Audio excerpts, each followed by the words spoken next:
everyone expected him to beg.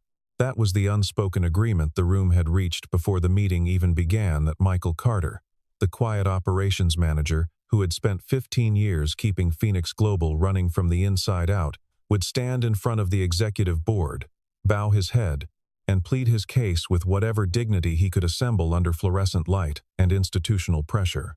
The conference room on the 42nd floor had been arranged with unusual deliberateness that morning. Leather chairs had been filled by senior directors and department heads who had rescheduled morning meetings to be present, who had arrived early and poured their own coffee and taken seats around the long mahogany table, with the particular studied arrangement of people who expect to witness something. At the head of the table sat Victoria Lang, newly appointed chief executive, 40 years old, sharp-shouldered and sharper-eyed, with the kind of focused stillness that made assistants walk faster whenever they heard her heels in the corridor. She had been in the role for 11 weeks, and already the walls of Phoenix Global had absorbed the scent of change, restructured workflows, eliminated redundancies, performance reviews conducted without sentiment, and meetings that began and ended on time because she believed lateness was simply disrespect in soft packaging. She was not cruel, the way cruelty requires pleasure. She was efficient. And efficiency, in her vocabulary, did not allow room for exceptions or for the sentimental elevation of tenure above performance. Michael stood near the doorway for a moment before entering, and anyone watching closely would have noticed something unusual. He was not nervous. He was 42 years old. Broad-shouldered, in the way of a man who had worked with his hands before he worked with his mind, with close-cropped gray at his temples and eyes that absorbed a room without judgment. He wore the same pressed khaki shirt he wore every day, the same plain lanyard with his company badge, the same composure that his team had always described. When asked, as simply being Michael, he walked to the center of the room without rushing, pulled out the chair across from Victoria without waiting to be invited, and sat down. The room settled into a charged silence that pressed against the windows. People who had planned to look away found that they couldn't.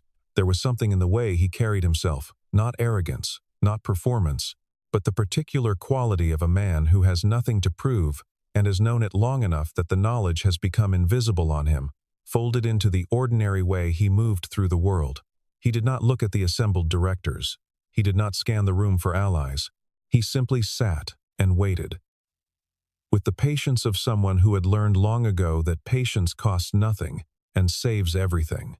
The incident in question had occurred 4 days earlier, a cascading system failure in the company's data infrastructure that had taken 3 servers offline for 6 hours and triggered a contractual penalty clause with one of Phoenix Global's largest enterprise clients. The information technology director had submitted a report attributing the failure to a maintenance scheduling gap. The report pointed toward Michael's department. Victoria had read it that morning and decided before noon that the matter required a public accounting. She believed strongly, as she had written in a leadership article 2 years prior, that accountability without visibility was merely paperwork, a private record of a public failure. So she had called the meeting. She had invited the witnesses.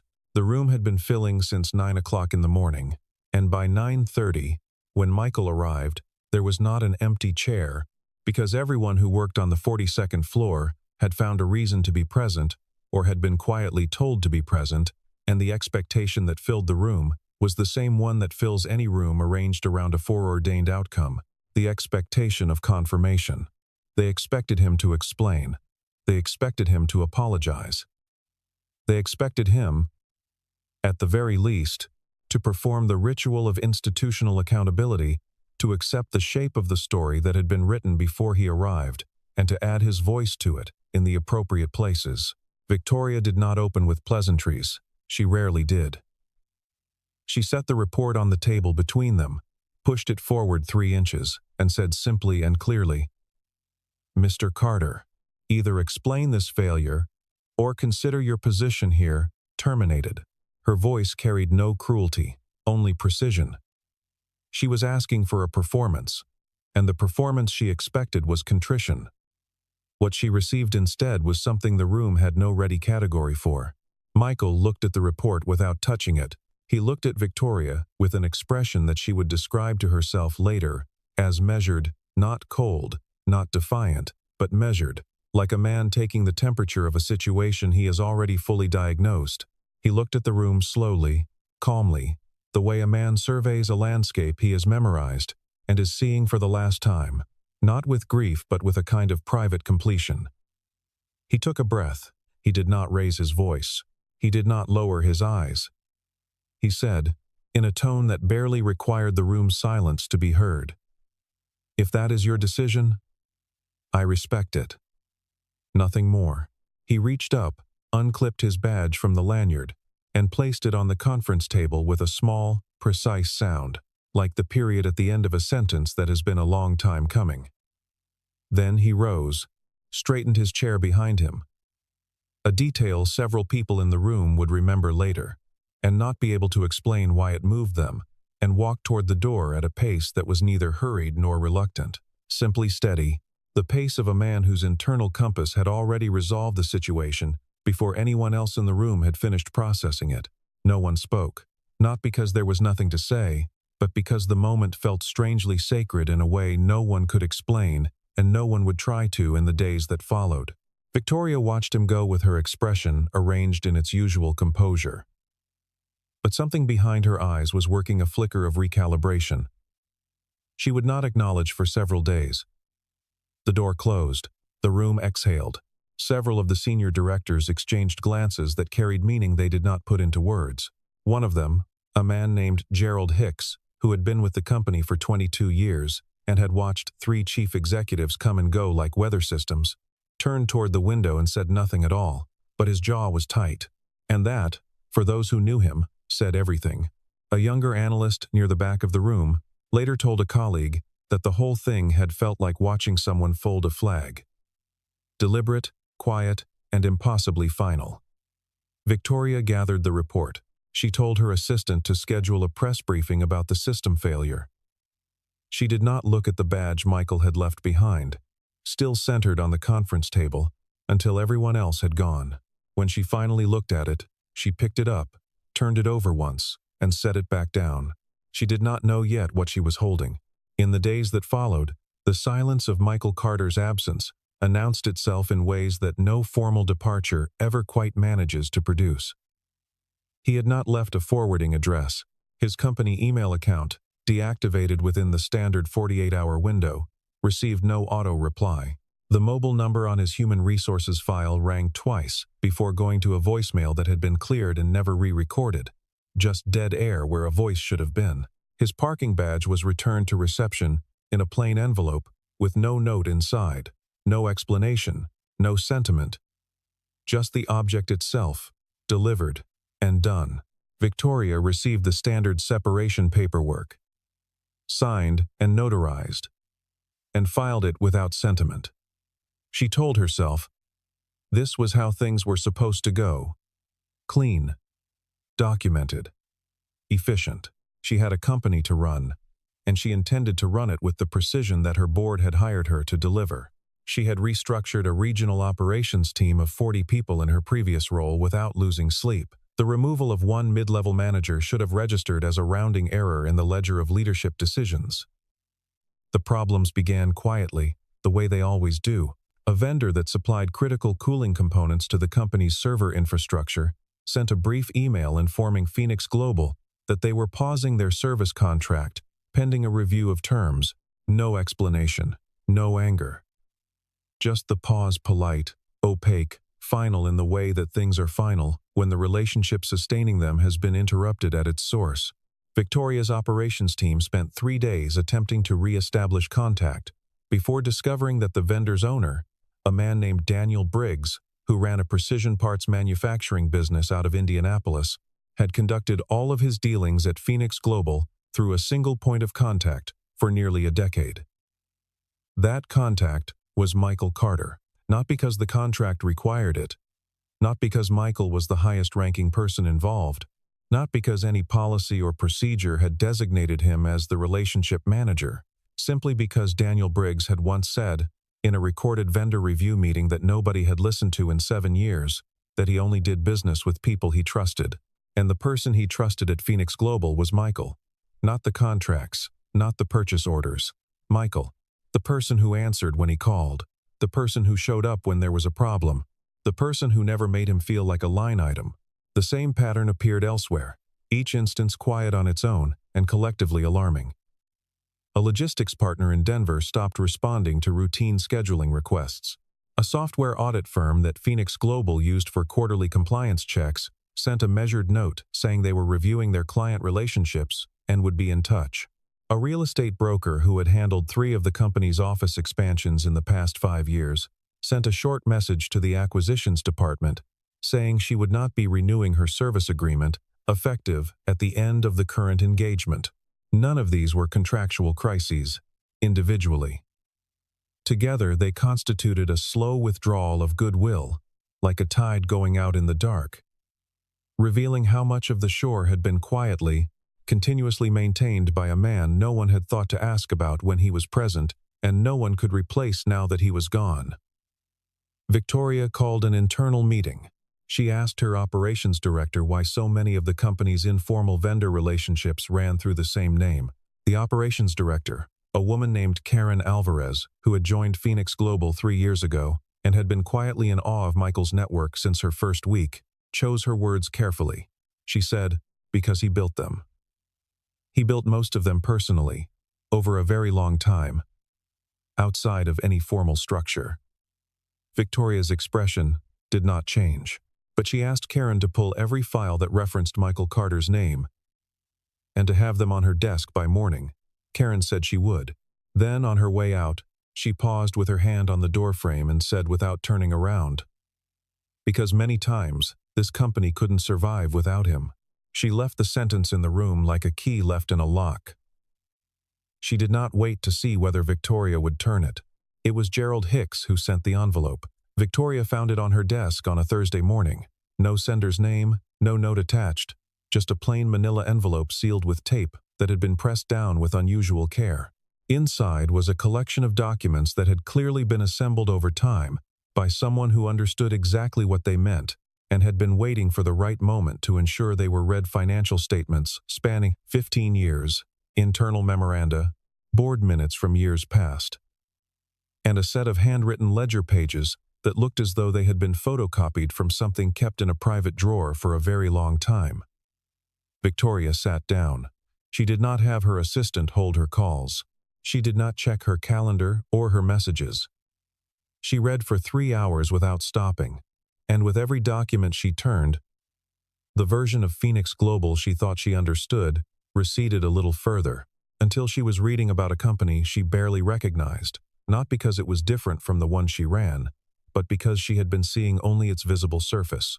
There was a procurement crisis from 11 years ago, in which the company had faced a penalty judgment of $38 million from a federal contracting dispute. The litigation had been resolved in Phoenix Global's favor through what the legal records described only as a confidential settlement facilitated by a third-party intermediary.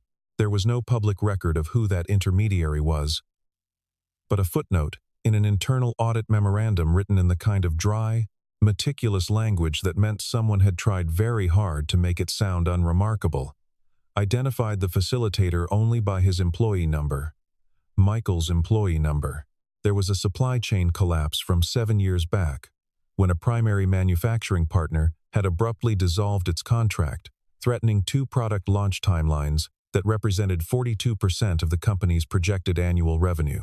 A handwritten note from the previous chief executive, a man named Robert Caldwell, who had retired 4 years ago, said only, "Michael handled it. Do not let this become a talking point." The supply chain had been rebuilt over 6 weeks. The product launches had proceeded on schedule. No one below the executive level had ever been told why, or how, or by whom. The story had simply not been told. And then, at the bottom of the envelope, there was a single sheet of paper that was different from the rest. It was not a financial document or a legal record. It was a private letter, handwritten on plain paper, dated 15 years ago, signed by Robert Caldwell, and addressed to no one in particular. In it, Robert described a moment during the company's founding period when a catastrophic funding gap had threatened to end Phoenix Global before it had truly begun. He wrote that the company had been saved not by a board resolution or an emergency loan, but by a single act of private generosity from a young employee who had asked for nothing in return except that the matter never be discussed. He did not name the employee in the letter. He did not need to. Victoria already knew. She sat for a long time after she finished reading, the documents arranged in front of her in the order she had read them. Through the glass wall of her office, she could see the floor of the company. She now ran analysts at their desks, assistants moving between meeting rooms, the ordinary machinery of a billion-dollar operation running on its own momentum, sustained by 10,000 small and unremarkable acts of diligence, performed daily by people who assumed the infrastructure they worked within had always simply been there. She thought about the morning of the board meeting. She thought about the conference table, the report she had pushed across it. She thought about the sound of a badge placed on polished wood. She thought about Michael Carter's face when he had said, "If that is your decision, I respect it," not the face of a man accepting defeat, but the face of a man confirming something he had already privately and quietly concluded. And she understood, with a clarity that felt like cold water poured over certainty, that she had made a profound mistake, not an operational error. A mistake about what a person was worth, and how worth gets built, and what happens when you fail to look at the architecture before you tear the wall down. She called Karen Alvarez into her office that afternoon and told her to find Michael Carter. Karen did not ask why. She simply said she would try. 2 weeks later, she told Victoria, with careful diplomacy, that Michael did not appear to want to be found. His personal address on file had not been updated in 4 years and corresponded to an apartment in the city he no longer occupied. None of his former colleagues had a current number. None of his known acquaintances had heard from him since the day he left the building. He had simply stepped out of the world he had occupied and allowed it to close behind him as though he had never been there, not dramatically, not in anger, but with the thoroughness of a man who had already been planning his exit long before he was shown the door. Victoria told Karen to keep trying. And then she did something she had not planned to do. She started making calls herself. What she learned, over the weeks that followed, reconstructed the man with a thoroughness that humbled her in a way she had not been humbled in years. She spoke to Daniel Briggs in Indianapolis, who told her that Michael had once driven 6 hours on a Saturday, his own day, his own car, his own time to help him troubleshoot a parts defect that was technically not Phoenix Global's problem, because the defect would have caused delays that would have cost Daniel's small business a significant client relationship that it could not afford to lose. She spoke to the logistics partner in Denver, a man named Travis Cole, who ran a mid-sized freight operation, who said that Michael had personally guaranteed a delivery schedule during a severe weather crisis 3 years ago using his own relationships with regional carriers, relationships he had built on his own time, on his own credibility, in the spaces most people reserved for rest. She spoke to the software audit firm's principal, a woman named Sandra Whitmore, who worked out of Charlotte, who said that she had stayed with Phoenix Global as a client for 9 consecutive years, not because of the contract terms, but because every time there was a problem, Michael Carter had picked up the phone and dealt with it like a human being rather than a corporate representative. "He never made you feel like a vendor," Sandra said. "He made you feel like someone he actually gave a damn about." Victoria wrote that sentence down on a legal pad and underlined it twice. She had heard some version of it from every person she contacted, phrased differently, in different contexts, from different corners of the country, but pointing always toward the same center. The same man, the same quality of attention that turns professional relationships into something that holds. She flew to Atlanta because a former board member, an older man named Elliot Marsh, who had served during Robert Caldwell's tenure, agreed to meet her for breakfast at a diner near his home. He was 71 years old and retired, and had no obligation to explain anything. But he had heard through channels that Victoria was asking questions, and he had decided the answers deserved to be given properly. Over coffee and eggs, he told her about 15 years ago. He told her that Robert Caldwell, for all his vision, had over-leveraged the company during a rapid expansion phase and had been unable to secure emergency bridge financing when a major investor backed out without warning. He told her that the company had been 45 days from default, that the lawyers had already begun preparing insolvency documents, that the board had privately accepted the likelihood of a formal dissolution proceeding. He told her that a 27-year-old operations coordinator named Michael Carter had walked into Robert's office on a Monday morning with a certified check representing the entirety of his personal savings, a figure Elliot described only as enough to matter, and declined to specify further, and had placed it on the desk without drama or negotiation or any visible expectation of reciprocity. He had asked for no equity, no promotion, no formal acknowledgement in any record or document. He had said, according to Robert's own account of the meeting, only one thing: don't tell anyone. Just keep the doors open. The company had survived. Michael had gone back to his desk. Life had continued in the way that life continues when a private sacrifice has been made and honored, quietly and without ceremony. Victoria asked Elliot why Michael had never been compensated in proportion to what he had done. Elliot looked out the diner window for a long moment before answering. Robert offered, he said. More than once. Over more than a few years. Michael always declined. He said he didn't need it. He paused. At the time, we took that to mean he was being modest, or that he didn't want to create awkwardness. Looking back, I think he simply meant it literally. She flew to Maine because Karen's investigative firm had traced a property registration to a small house near the water, purchased 4 years ago in the name of a quiet family trust. It had taken 4 weeks and considerable patience to locate. Victoria had not told her board she was going. She had not told her communications director, her executive assistant, or her chief of staff. She had booked the flight herself, early on a Tuesday morning in October, and landed at a small regional airport in the late afternoon, with a carry-on bag and no security detail. Just a woman in a dark coat and good shoes, driving a rental car along a 2-lane road lined with birch trees gone silver in the fall light. The road narrowed as it approached the coast, the trees opening onto rocky hillsides, and she drove with the particular concentration of someone trying to stay focused on the road rather than on what waits at the end of it. She arrived at a gravel driveway that led to a white clapboard house with a covered porch overlooking a rocky beach. Beyond a small stand of pines, the Atlantic spread gray and wide and indifferent. The way the ocean is always indifferent, which is not cruelty but simply scale. There was a truck in the driveway, an older model, nothing conspicuous. There was a garden along the south wall, obviously tended by someone who cared about it in the practical, unhurried way of people who garden because it grounds them, rather than because it impresses anyone. Low plantings, carefully arranged, late-season color doing what it could. There were no gates, no cameras, no visible security of any kind. Just a house that belonged to a man who had decided that peace was worth more than proximity to the world that had once used him and quietly discarded him. And who had made that decision without bitterness, which is the hardest kind of decision to make because it requires giving up the one comfort grievance offers: the feeling of being right.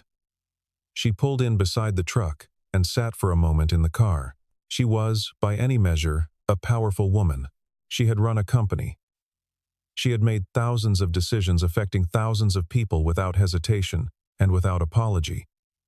Because she had believed that efficiency was a form of respect. Sitting in that driveway, in the quiet and the October light, she understood for the first time that she had confused efficiency with understanding. They were not the same thing. They had never been the same thing. She got out. She walked to the door. She stood at the threshold for a long moment before knocking.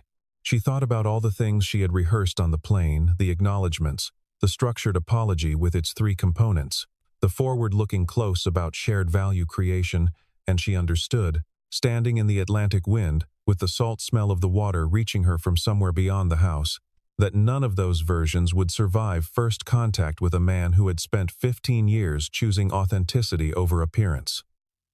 She knocked. She waited. 20 minutes passed before she heard movement inside. Another 10 before the door opened.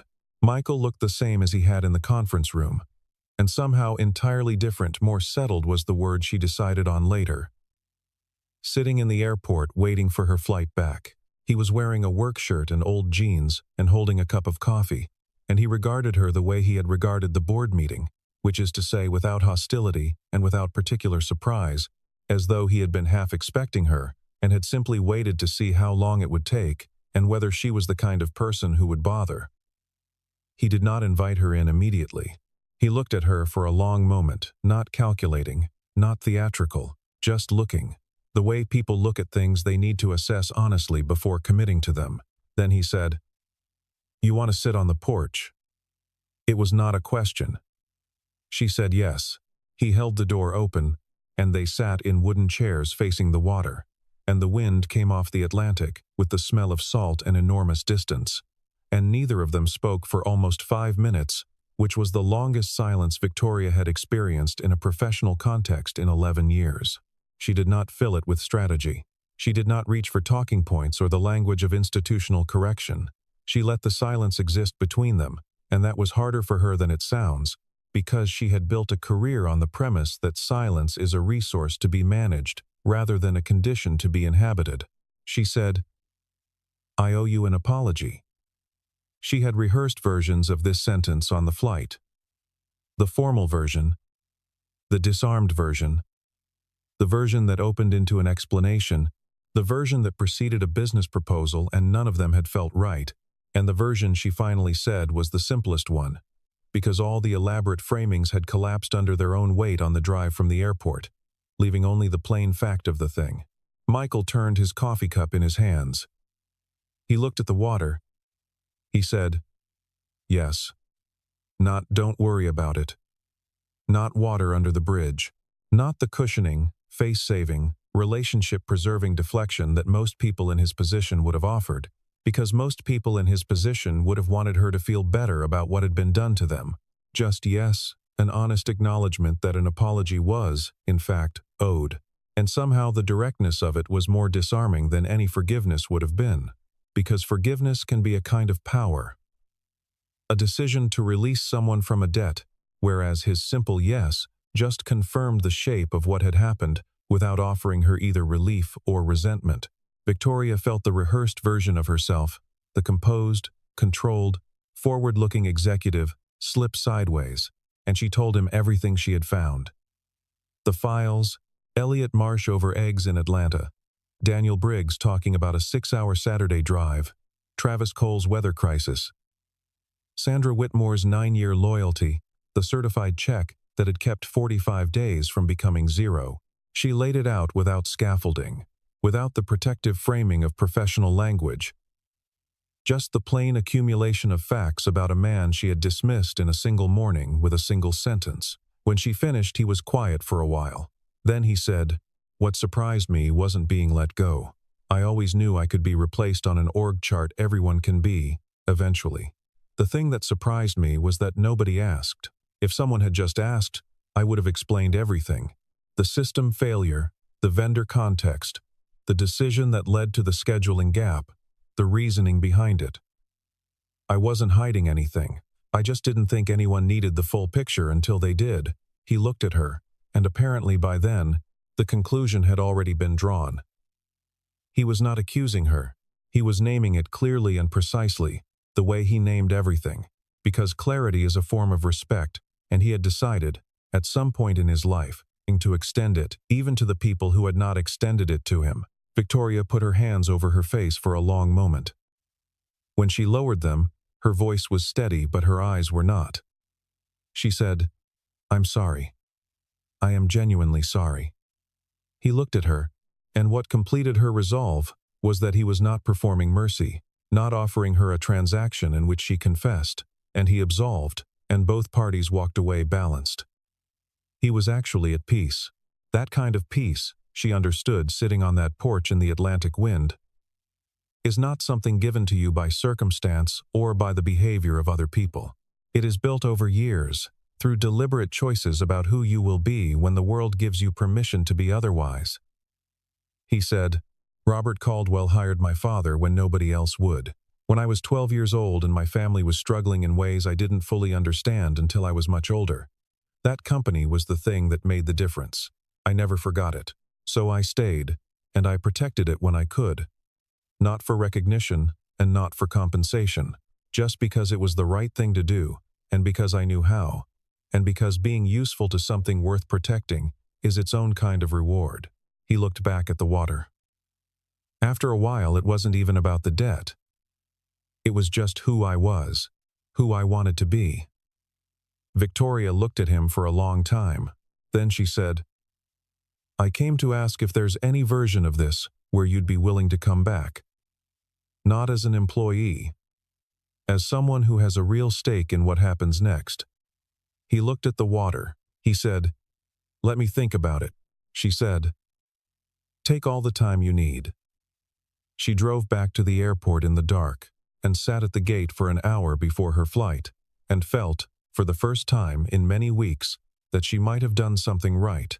There are things about Michael Carter that Victoria had not discovered during her investigation, not because they were hidden but because no one she interviewed had thought to mention them, or because they were the kind of things that feel too private for business conversation, that live in a different register than vendor, contracts, and board minutes. He had a daughter. Her name was Ellie. She was 14, and she had lived with him full-time for the past 6 years after her mother had relocated abroad for work, and Michael had become her primary parent by circumstance, and then by deep and deliberate choice.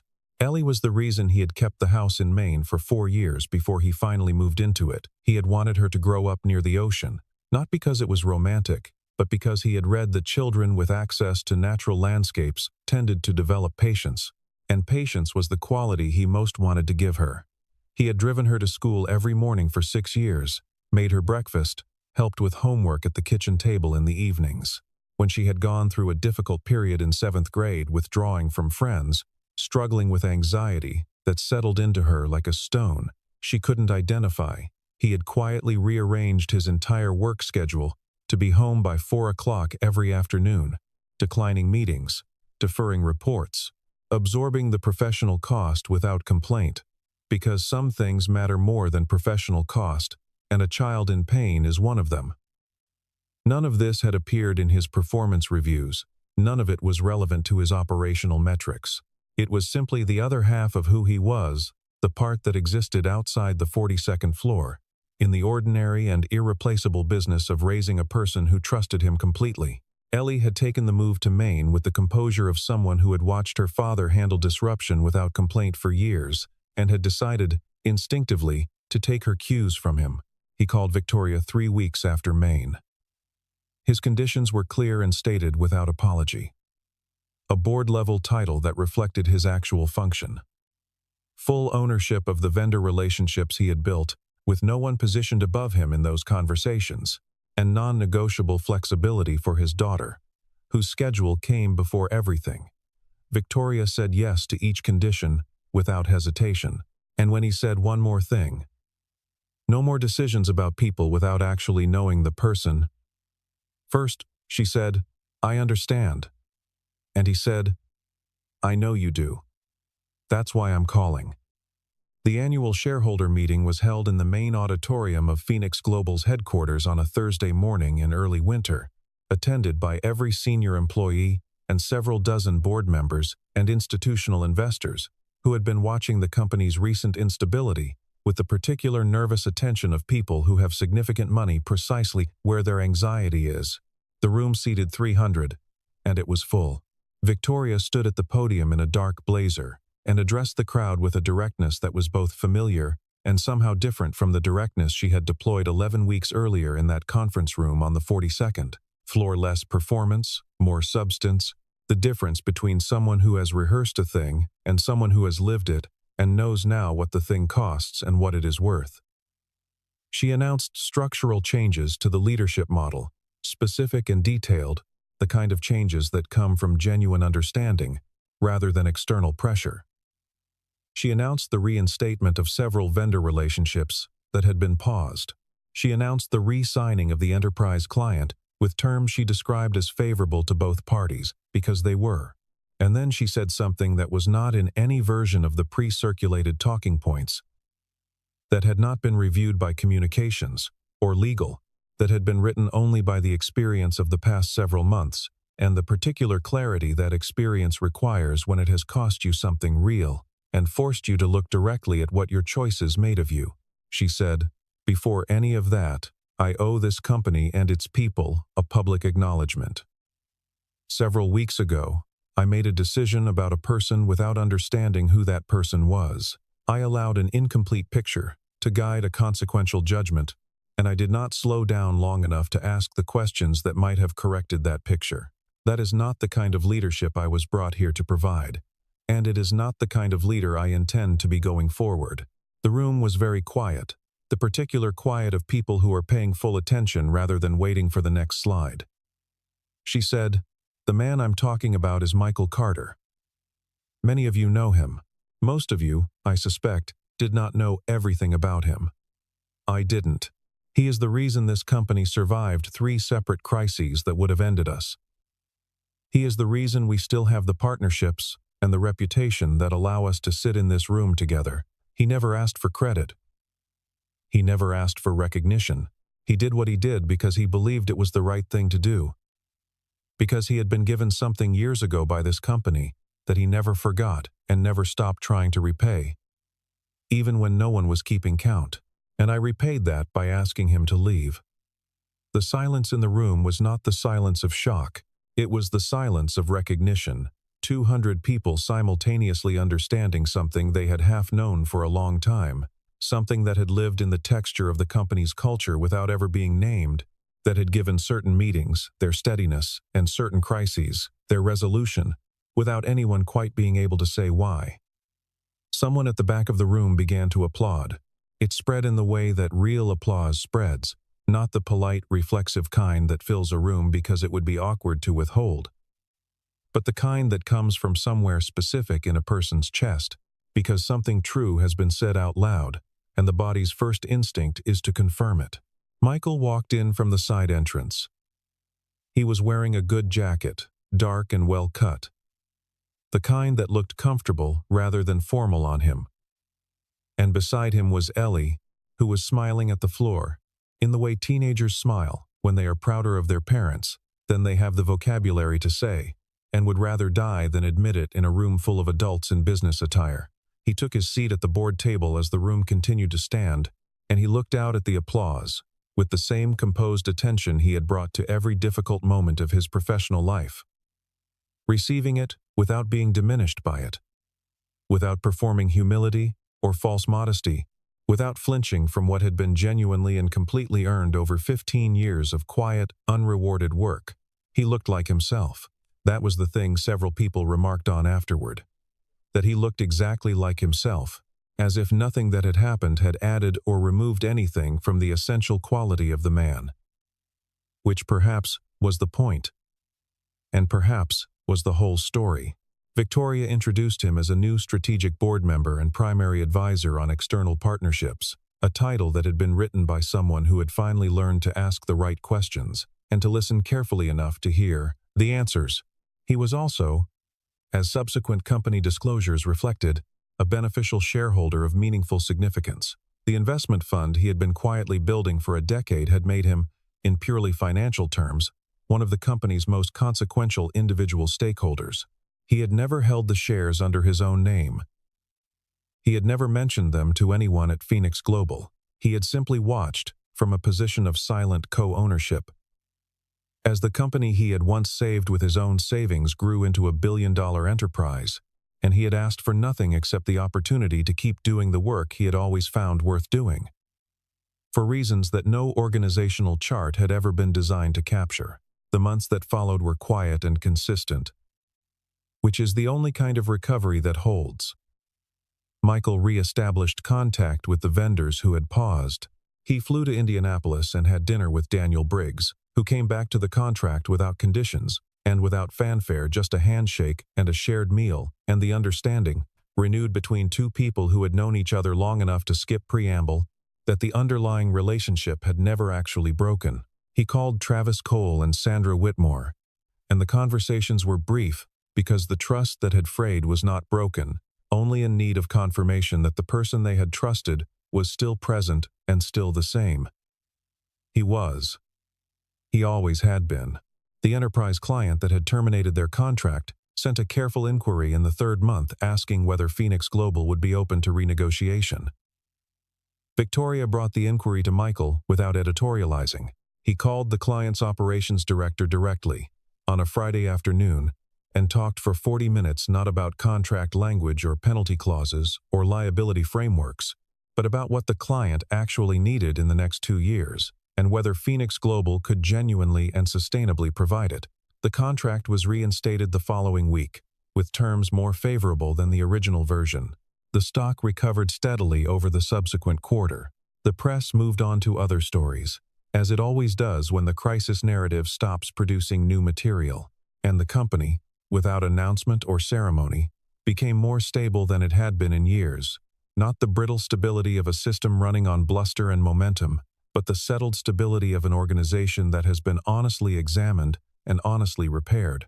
Victoria and Michael met formally twice a week in the beginning, reviewing partnership strategy and operational priorities in a conference room that was, by some unspoken agreement, always the smaller one, not the boardroom where the separation had been announced, but a quieter room down the hall with a window that looked out over the park rather than the city's glass towers. Their working style turned out to be complementary in ways that neither had anticipated, and both came to rely on more than they initially admitted. She worked from structure outward. He worked from relationships inward. She was quickest with frameworks and financial modeling, and the kind of systemic thinking that sees organizations as architectures to be designed and stress-tested. He was quickest with people with the specific intuition of someone who had spent 15 years paying close attention to what others needed before they fully articulated it, who had learned to hear the thing beneath the thing being said. They disagreed sometimes, respectfully, and with the particular directness of people who have already survived a difficult honesty between them and know their relationship is sturdy enough to hold a different opinion without fracturing. Neither of them treated consensus as the goal. They treated accuracy as the goal, and consensus was what happened when they both arrived there from different directions. Their colleagues noticed, first with curiosity and then with the quiet satisfaction of people watching something work properly, that the two of them produced better decisions together than either would have produced alone, and that the company had a different quality in the months after Michael's return, less driven by the performance of confidence, more grounded in something that felt like actual competence, the earned and tested kind that does not need to announce itself. On a Saturday in May, they stood together on the rooftop terrace of Phoenix Global's headquarters.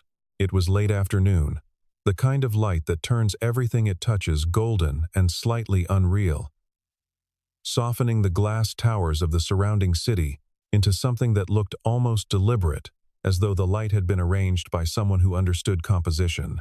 The city spread out below them, in the particular silence of high places, not true silence, but the distance-muffled version of the city's ordinary noise, which amounts to the same thing. Ellie was downstairs, having extracted a promise from Victoria to show her the technology lab on the 41st floor, which she had declared in the elevator actually kind of fascinating, delivered in the flat, considered tone of a 14-year-old who has calibrated standards and will not lower them for anyone's benefit, including her own enthusiasm. Victoria had promised.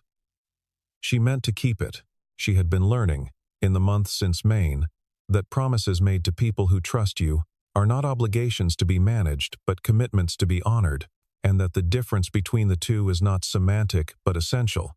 The difference, in fact, between the kind of leadership that loses people and the kind that keeps them. Victoria stood at the railing with her hands in her coat pockets and looked out at the city. She was not thinking about operations or partnerships or the presentation she had to give on Monday. She was thinking about a conference room 11 months ago and a badge placed on a table and a man who had walked away without explaining himself.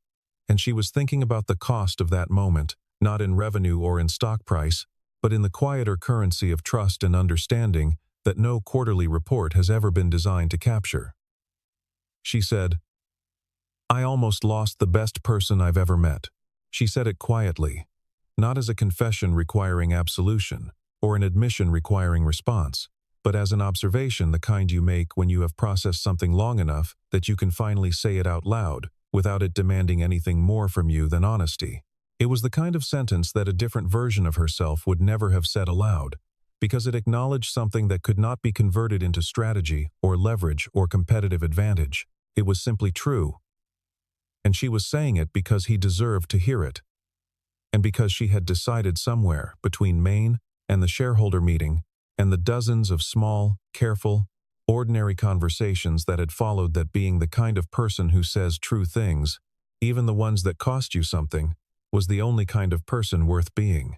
Michael stood beside her, close enough that their arms were almost touching, and he looked out at the same city she was looking at, and neither of them spoke for a moment, and the spring wind came off the rooftop, carrying the smell of the season, something green, something beginning. He smiled. It was the smile she had first seen in the conference room. 15 weeks ago, when she had expected him to beg, and he had simply and completely declined, to the smile of a man who has so thoroughly decided who he is that the world's attempts to define him otherwise find no purchase anywhere in him, not in his posture or his expression or the way he occupies a room. It was, she had come to understand, not the smile of a man who had won anything. It was the smile of a man who had never been playing the game that winning and losing require. He said, "But you came looking." She turned her head to look at him. He was still smiling. She smiled back, not the careful, composed smile of an executive managing an impression, but the unguarded kind. The kind that surprises the face before the brain has approved it. Below them, in the golden light of a late spring afternoon, a company that had survived by loyalty and luck, and one man's quiet willingness to ask for nothing in return for everything, moved forward. The only way anything real ever does, carried by people willing to tell each other the truth about what they owe, patient enough to wait for the right moment, honest enough to say the thing that costs something, and brave enough, finally and without reservation, to stay until the truth is heard and the person in front of you sees you clearly for the first time and decides that what they see is worth keeping and worth being. Some things are only built that way. There is no shortcut. There never was. Michael Carter had always known it.